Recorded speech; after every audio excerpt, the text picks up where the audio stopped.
যার নিকট মাল পেয়েছি রে, তাকেই তো শাস্তি দেওয়া হবে, বা তাকেই তো শাস্তি দেওয়ার প্রয়োজন।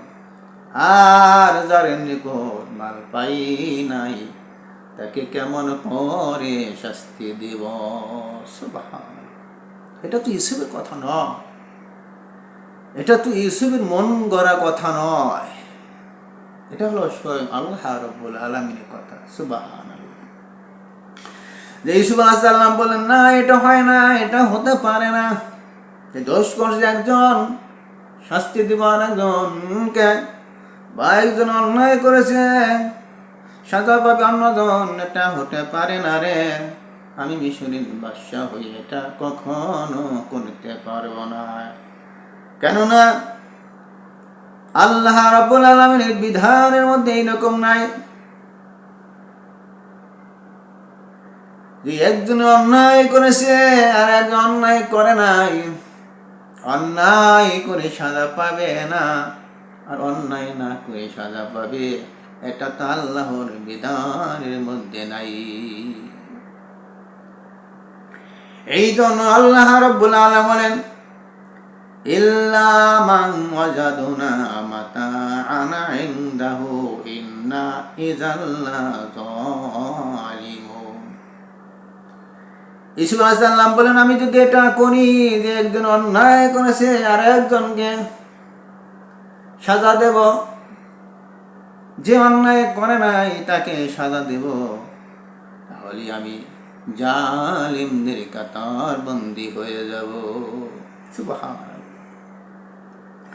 এটা তো ইউসুফের মন গড়া কথা নয়, এটা স্বয়ং আল্লাহ রাব্বুল আলামিন তাহার পয়গম্বর হযরত ইউসুফ আলাইহিস সালামকে কৌশলে শিখিয়ে দিয়েছে।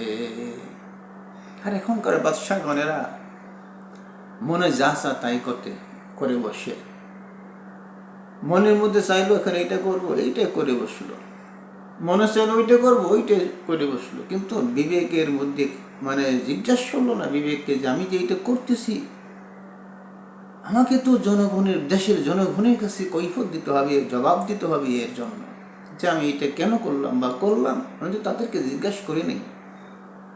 এই জন্যই বলা হয়েছে যে দোষ করেছে তাকে সাজা দেওয়া ইসলামে আছে, আর যে দোষ করে নাই তাকে সাজা দেওয়া ইসলামে নাই। যখন বিনিয়ামিনের মালপত্র হতে শাহী পানপত্র বার হয়ে আসলো, তখনও বাইদের ফাইসালা অনুসারে তাকে শাহী বন্দী করা হলো এবং তাকে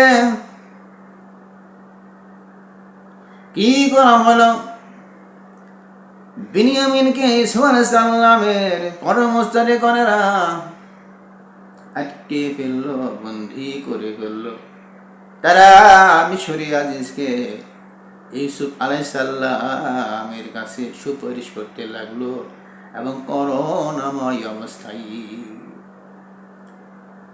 ওরা বলতে লাগলো, দেখুন আমাদের ভাই বিনিয়ামিন আমাদের বাবার কাছে অনেক প্রিয় একজন সন্তান, এই বিনিয়ামিনকে রেখে দিলে আমাদের বাবা অনেক কষ্ট হবে, কেননা এর আগে ইউসুফ নামক একটি ভাই ছিল, সেই ইউসুফের কথা এখনো আমাদের বাবা বলতে পারে না, এখনো তার কথা আমাদের মাঝে মাঝে মাঝে উত্তোলন করে বা উচ্চারণ করে, মনে করে যে তোমাদের ভাই ও সব ছিল, আজ যদি সে থাকতো তোমাদের সঙ্গে এক সময় একসাথে তোমাদের সাথে খেলাধুলা করতো, খাওয়া দাওয়া করতো, কাজকর্ম করতো রে সন্তানেরা, কিন্তু আজ তো সেটা হচ্ছে না।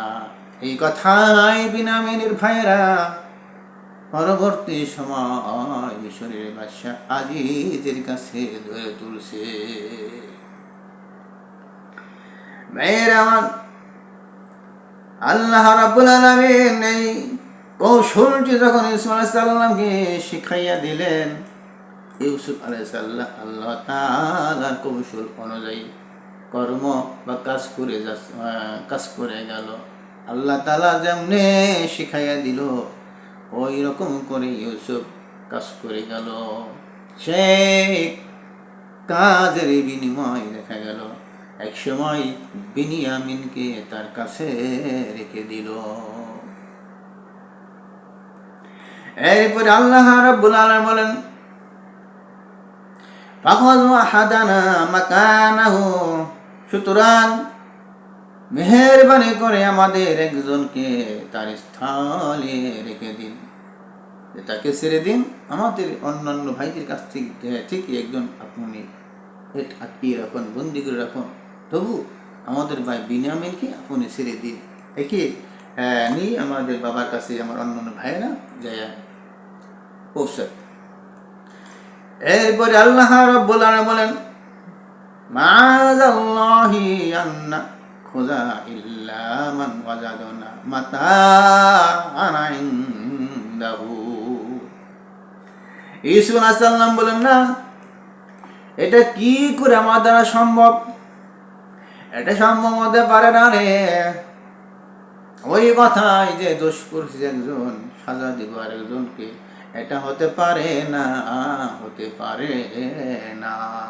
সুবহানাল্লাহ, সুবহানাল্লাহ।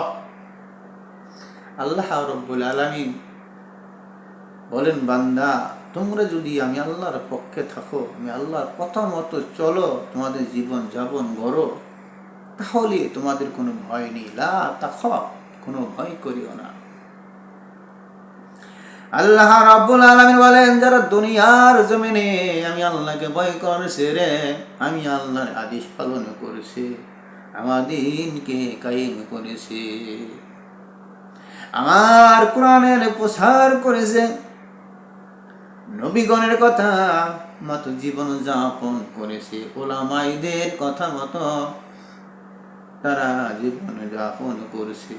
আল্লাহ রাব্বুল আলামিন বলেন যে কিয়ামতের ময়দানে, মুসিবতের দিনে, যেদিন সুয়াত উপরে থাকবে সূর্যটা, সুয়াত উপরে থাকবে সূর্যটা, ওই সূর্যের তাপের বিনিময়ে মানুষের মাথার মগজগুলো গলে গলে টকবক করতে থাকবে।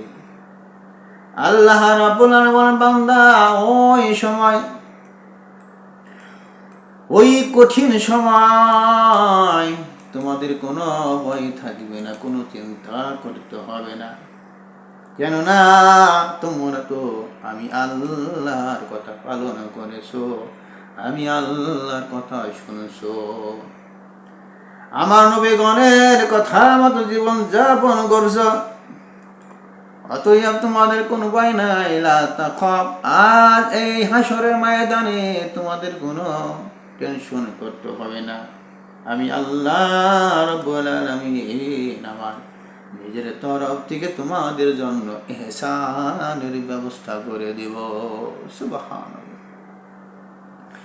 সেই কথা এখানে আল্লাহ রাব্বুল আলামিন বলেন, এই সব তুমি তোমার ভাইদেরকে বলে দাও, যে অন্যায় করেছে তাকে সাজা দেওয়া হবে বা তাকে বন্দী করা হবে, আর যে সাজা, যে অন্যায় করে নাই, যে চুরি করে নাই, তাকে বন্দী করা হবে না, তাকে রাখা যাবে না।